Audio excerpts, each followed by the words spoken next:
Peak fiction has returned, the drought is over, and the long-awaited break has finally come to an end as we return with One Piece Chapter 1087, Battleship Bags. And even though we spent this long time away, we still haven't returned to the Straw Hats. They're still probably doing or chilling on Egghead Island looking for Dr. Vegapunk and them. But that being said, the chapter actually begins on a Navy branch shipyard as Brand New is showing off these beaten up battleships to a couple of the Marines. And he explained that these battleships are the handiwork of Garp and his protege Aokiji. They used to beat them on them every day as part of their training routine, and there was one or I guess two rules. No devil fruits, no hockey, just fists. And Brand New explains that it just goes to show that heroes aren't born, their strength is earned. Back on Hachinosu though, Garp is still fighting basically the entire island, and he sends Salmon Wolf flying into the ocean with some sort of ridiculous punch.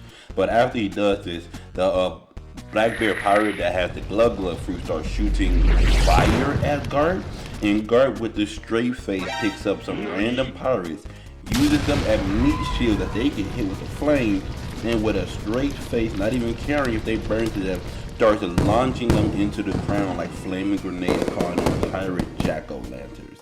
This man Garp is a menace, just smiling at everything coming his way. At this same time, Garp gets a message from his ship that all the wounded and slaves that they could rescue is on the ship and that they're setting sail. So Garp's like, hey, Helmeppa, Koby, Groose, let's get up out of here. It's time to go. And while they're trying to set up to leave, Aokiji steps in like I said, I can't just let you leave, Garp. So it's Garp and his boys posted up against Aokiji and all the pirates on the island. And Garp is like, dudes, just run to the coast, just keep going, everything will be fine. But as he tells us this and Koby starts running, he sees who he believes to be an innocent hostage in danger and rushes over to save them. But this was a trap.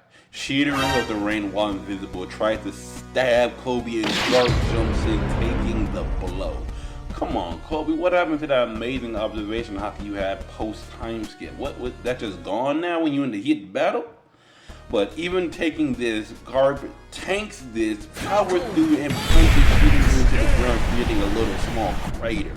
And even though they're both hurt, it's obvious Garp did take damage from that stab. And all the pirates are now rushing him, trying to cash in on this 3 billion berry bounty on his head, equal to that of an admiral. But Aikuji's like, nah, y'all just some small fries. Even if his hands and legs were tied, y'all still won't be able to take him down. And then he launches an attack on him. And at this moment, we are sent into Garp's flashback. Garp meets Aokiji for basically the first time, as he says that he learned everything he can from everyone else and he wants to learn from him. And Garp tells him, get lost, you are not my protege, go away. But he still left his man train with him on the battleship bags. And even though Aokiji was hurting his hand more than he was hurting the battleships at first, after some time he was laying in and pounding them just like Garp was. And after some time, he wore Garp down, and Garp over here confessing all his worries over to Aokiji, even after his man became an admiral. But as we go back to present day, Aokiji looks at him and says, you have a habit of raising enemies. And man, that kind of just hits a little too close to home. But feeling that, Garp is like, nah, you're the boneheaded pupil of mine. And they exchange blows. Kuzan takes one to the chin and Garp takes one to the dome. And their exchange sends shockwaves all throughout the island as they send each other flying. And Garp is down for a minute. And after seeing this, the island itself, the island man, Avalo Pizarro, starts taking action as he lifts the hand of the island and starts reaching out to destroy or take the ship with the wounded and the civilians on them. And as Koby's freaking out, worrying that people are going to get hurt, Garp says one of the hardest lines in the chapter yet. Don't lose your head. Justice will prevail. From one hero to another, no truer words could have been said at that moment.